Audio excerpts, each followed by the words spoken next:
Welcome to the Wild West. Or at least the version they never taught you in school. History remembers legends like Wyatt Earp and Billy the Kid. But what about the folks who made the legends nervous?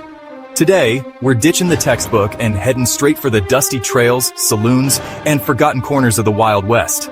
We're talking about the outlaws so slick they'd steal the spurs off your boots before you could say howdy.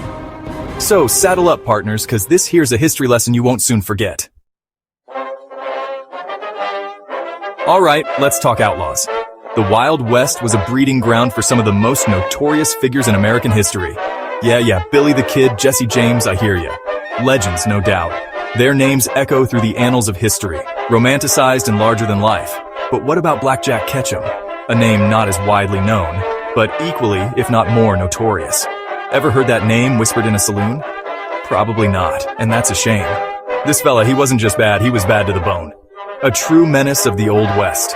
He was a man who lived by his own rules, and those rules were written in blood and gunpowder. Robbed so many trains, they say he could tell time by the whistle. Imagine that, knowing the schedule of every train just by the sound. And get this, he wasn't afraid to get his hands dirty, literally. He was known for his explosive methods. They say he once used dynamite to open a safe, and the resulting mess? Well, let's just say it wasn't pretty. Pieces of the safe scattered everywhere. The aftermath was a chaotic scene of twisted metal and shattered dreams. Speaking of colorful characters, how about Pearl Hart, the bandit queen herself? A woman who defied the norms of her time. Now picture this, 1899, Arizona territory. A stagecoach rolls up and out steps a woman. Not just any woman, but one with a mission.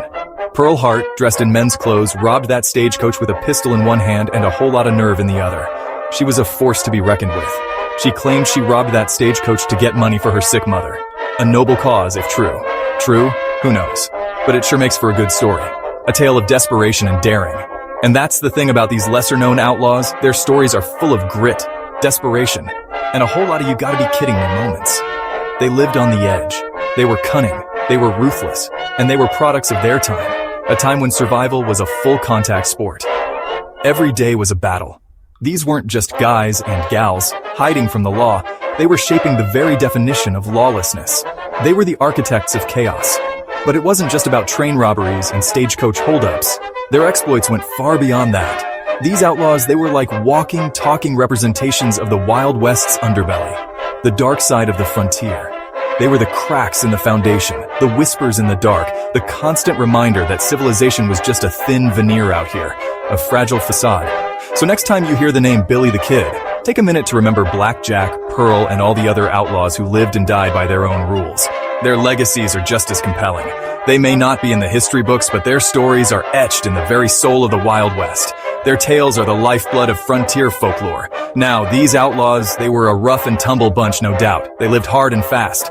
But even in the Wild West, somebody had to try and keep the peace, which brings us to the Lawmen, the brave souls who stood against the tide of lawlessness. And trust me, these weren't your average sheriffs. They were legends in their own right. These were men who stared down chaos and spit in its eye. They were the last line of defense in a world gone wild. All right, we've talked about the outlaws, the folks who made running from the law an art form. These were the men and women who lived on the edge, always one step ahead of the law and often romanticized in stories and movies. But what about the folks who chased them? The lawmen. These were the individuals tasked with maintaining order in a world that was often chaotic and lawless. Now, you might think these were straight-shooting, by-the-book heroes, right? The kind of people who always did the right thing, no matter the cost. Well, the Wild West was rarely that black and white. It was a place where the lines between good and bad were often blurred, and where survival sometimes meant bending the rules. Take Bass Reeves, for example, a man whose story is as remarkable as it is inspiring. One of the first black deputy U.S. Marshals, this guy was a legend. His reputation for fairness and his incredible skills made him a formidable figure in law enforcement. He apprehended over 3,000 felons in his career, and he did it all in Indian Territory, which was basically the Wild West on steroids. This was a place where danger lurked around every corner. But here's the kicker. Bass Reeves, he was a former slave. His journey from bondage to becoming one of the most respected lawmen is nothing short of extraordinary. Think about that for a minute. A man who was once considered property, out there bringing justice to the lawless frontier. It's a testament to his resilience and determination. A man who was once considered property, out there bringing justice to the lawless frontier. His story is a powerful reminder of what one can achieve against all odds. He was known for his courage, his fairness, and his uncanny ability to track down anyone, anywhere. His skills were unmatched, and his legacy endures to this day. Now, not every lawman was a beacon of justice like Bass Reeves. Some walked a much murkier path. Take Pat Garrett, the man who gunned down Billy the Kid. His story is filled with contradictions and complexities. Garrett was a complex character, a former buffalo hunter, saloon keeper, and sheriff, who walked a fine line between the law and those who operated outside of it. His life was a constant balancing act. He was known to bend the rules, cut deals, and do whatever it took to get the job done. His methods were often unorthodox, but they were effective. But that's the thing about these lawmen. They were products of their environment. The Wild West was a harsh and unforgiving place, and it shaped the people who lived there. They lived in a world where justice was often a matter of perspective, and where the line between right and wrong could be as thin as a playing card. It was a world where survival often depended on one's wits and willingness to adapt. They had to be tough, resourceful, and maybe just a little bit lucky to survive. Their stories are a testament to the human spirit and the will to persevere. So the next time you see a movie about a stoic, incorruptible sheriff, remember guys like Bass Reeves and Pat Garrett. Their lives were far more complex and nuanced than any Hollywood portrayal. They were the real deal, warts and all, and their stories remind us that the Wild West wasn't just about outlaws and shootouts, but about the men and women who tried to keep the peace in a world where peace was a precious and often fleeting commodity. Their legacies continue to shape our understanding of justice and heroism in the American frontier. We've talked about the outlaws and the lawmen, the folks who lived on the edges of society, often in the shadows of history. But what about the everyday folks? The ones who were just trying to carve out a life for themselves in this wild and untamed land. These were the true backbone of the frontier. Well, let me tell you, the pioneers of the Wild West, they were a breed apart. They faced unimaginable hardships and still pushed forward. Now, when you think of pioneers, you might picture a family in a covered wagon, right? And yeah, there were plenty of those.